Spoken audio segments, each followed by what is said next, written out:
Bem, vamos aí então ao primeiro tópico deste capítulo, a teoria clássica da inflação. Então veja, inflação, elevação generalizada de preços, deflação, queda generalizada de preços e hiperinflação, altas elevadíssimas no nível dos preços. Para explicar este movimento, portanto, dos preços, de alta e de baixa, sobretudo o movimento de alta, que é considerado um problema nas economias, existem várias formas de explicar do ponto de vista teórico, ou seja, várias escolas do pensamento econômico ou vários teóricos de macroeconomia enxergam o movimento inflacionário de uma forma diferente, a partir de problemas que compreendem ser diferentes e também dão soluções completamente diferentes ao problema da inflação. Vamos ver aqui, neste primeiro momento, a teoria clássica da inflação. Portanto, a primeira teoria, a teoria lá que é a que abre esse conjunto de explicações do que vem a ser a inflação em uma economia contemporânea. Vamos começar nosso estudo da inflação desenvolvendo, portanto, a teoria clássica quantitativa da moeda. Essa teoria é muitas vezes chamada, portanto, de teoria clássica. Em geral, essa expressão clássica tem a ver com a primeira, né? Digamos assim, a teoria que abre essa linha de pensamento, porque foi desenvolvida lá por alguns dos primeiros pensadores da economia. A maioria dos economistas utiliza essa teoria para explicar os determinantes de longo prazo no nível de preços e da taxa de inflação. O nível de preços e, portanto, o valor da moeda. Vamos supor que observamos, ao longo de determinado período, o preço de um sorvete de casquinha aumentar de 5 centes para $1. Que conclusão poderíamos tirar do fato de que as pessoas estão dispostas a dar muito mais dinheiro em troca de um sorvete? Então veja, então mais uma vez, ao longo de determinado período, então a reflexão do nível de preços depende de tempo. Então, o preço de um sorvete de casquinha aumentar de 5 centes para $1. Então, veja, de 5 centavos para $1. Que conclusão, portanto, poderíamos tirar do fato de que as pessoas estão dispostas a dar muito mais dinheiro em troca de um sorvete? Por que alguém pagaria mais por um sorvete? É possível que as pessoas estejam gostando mais de sorvete. Talvez porque algum químico tenha desenvolvido um novo e maravilhoso sabor. Mas provavelmente esse não é o caso. Então, por que as pessoas estão dispostas a pagar mais por um sorvete? O mais provável é que as pessoas continuem apreciando o sorvete da mesma forma. E com o passar do tempo, a moeda usada para comprá-lo tenha se tornado, portanto, menos valiosa. De fato, o primeiro entendimento sobre a inflação é que ela tem a ver com o valor da moeda do que com o valor dos bens. Então, se o sorvete aumenta de 5 centes para $1, esse aumento tem a ver, portanto, com o valor do dinheiro. Os 5 centes não vale mais aquilo que o vendedor espera que ele esteja valendo. E logo ele quer mais, porque ao longo do tempo o valor da moeda modifica. Portanto, o valor do dinheiro muda ao longo do tempo. Muito mais esta mudança tem a ver com a inflação do que a mudança em relação ao bem. Portanto, é um movimento monetário. Esse entendimento, portanto, nos ajuda a apontar um caminho em direção à teoria da inflação.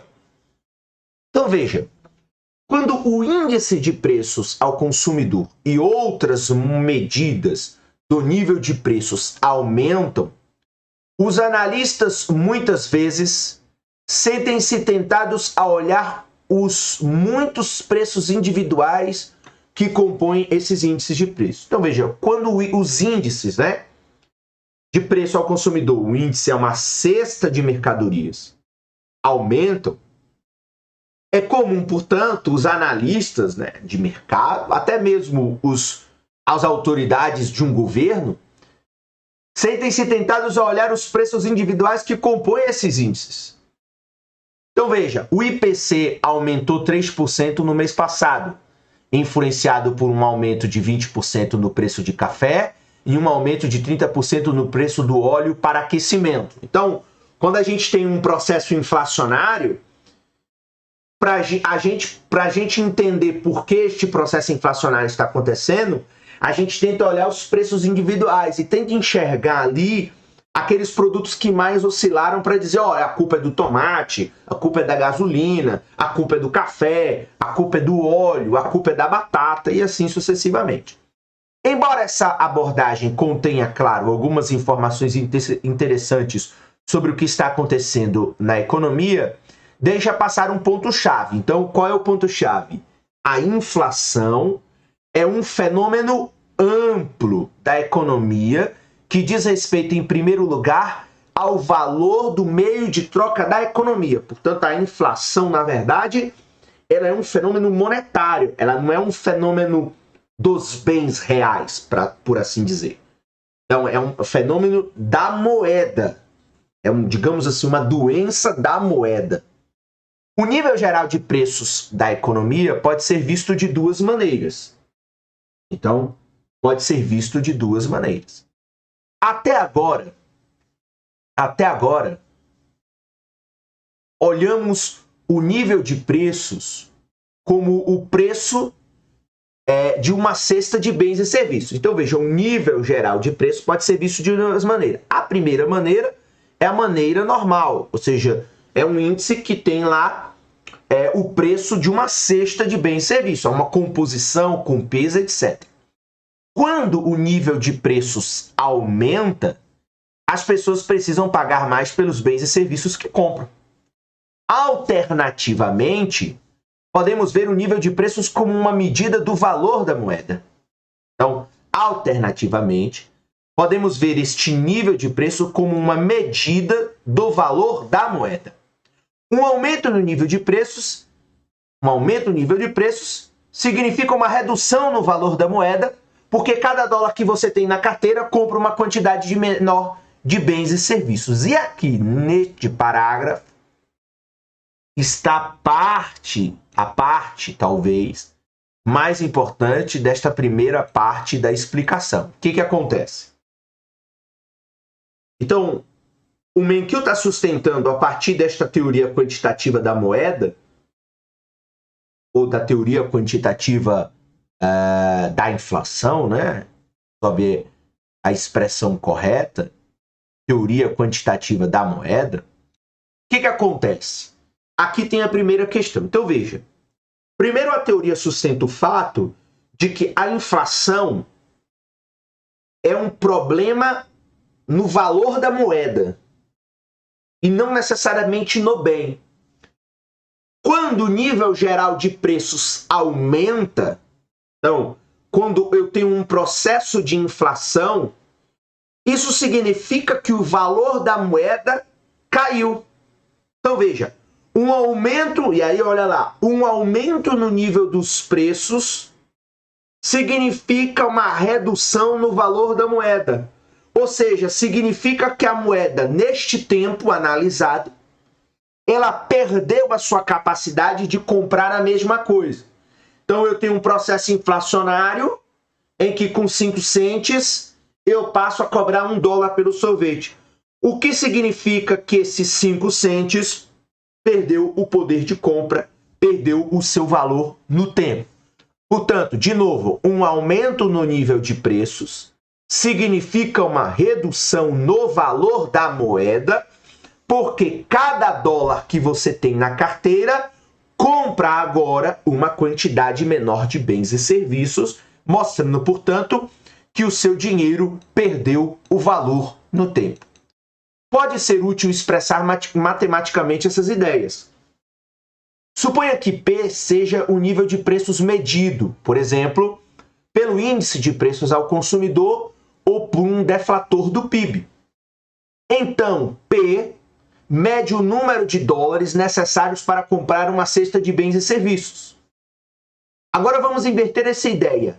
A quantidade de bens e serviços que pode ser comprada com $1 é igual, portanto, a 1 dividido por P. Em outras palavras, se P, que é o nível de preços medido, é o preço dos bens e serviços medido em termos de moeda, 1 dividido por P é o valor da moeda medido em termos de bens e serviços. Enfim, apenas aí uma composição matemática. Esta matemática é a mais simples de entender em uma economia que produz apenas um único bem, digamos lá, a casquinha de sorvetes. Claro, mais uma vez, a teoria ela simplifica a realidade para que a gente possa entender a essência dessa explicação. Então veja, nesse caso P seria o preço de uma casquinha. Então, quando o preço de uma casquinha é de $2, o valor de $1, 1 dividido por P, equivale à metade de uma casquinha. Quando o preço, portanto, sobe a 3, o valor de mesmo $1 cai para 1/3 da casquinha. Então, em outras palavras, uma casquinha, $1 equivale à metade de uma casquinha. Então, $1 eu compro meia casquinha, $2 eu compro uma casquinha. Se o preço da casquinha sobe para $3, eu agora, em vez de comprar 50% de uma casquinha, eu compro 33% de uma casquinha. Ou 1/3 de uma casquinha. Então, o que isso mostra?